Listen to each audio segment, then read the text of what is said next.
अब हम सन लाइफ की लिथियम बैटरी को सन लाइफ के इन्वर्टर के साथ BMS कनेक्ट करना सिखाएंगे। इसके लिए हमें जो है एक अलग केबल चाहिए।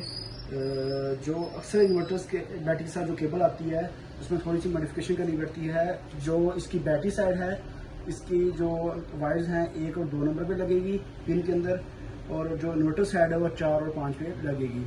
जो हम बैटरी साइड है वो सन लाइफ की बैटरी के अंदर जो पोर्ट है कैन पोर्ट के अंदर हम लगाएंगे। इसके अलावा दूसरी बैटरीज होती हैं उसमें RS485 के अंदर लगाते हैं, लेकिन इसके अंदर जो है हम कैन के अंदर जो है बैटरी साइड की केबल को लगाएंगे। इसके बाद हम अगर इन्वर्टर साइड पे आ जाएं, इन्वर्टर पे हम जो है BMS के ऊपर लगाएंगे और इसके बाद हम सेटिंग करेंगे।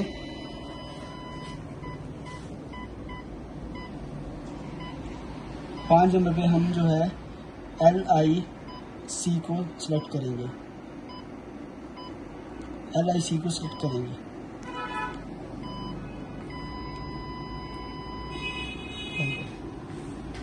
सेटिंग में हम LIC सेट करेंगे। LIC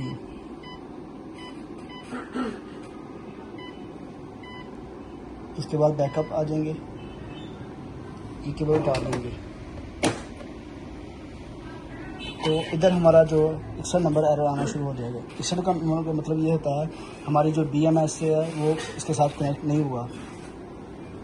अब ये देखिए 61 नंबर एरर आना शुरू हो गया है, तो अब हम इसकी केबल को लगाएंगे।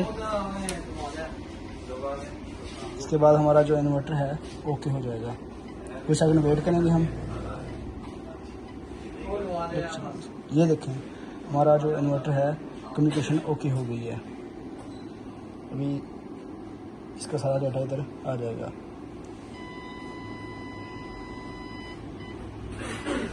इसकी चार्जिंग को हम जो है 50 एम्पेयर करेंगे। 50 एम्पेयर हम सेलेक्ट करेंगे। इसके बाद जो है इधर से हमने वापड़ा चार्जिंग करवानी कि नहीं करवानी वो सेलेक्ट करेंगे। बैक आ जाएंगे, ये हमारा BMS जो है कनेक्ट हो गया है।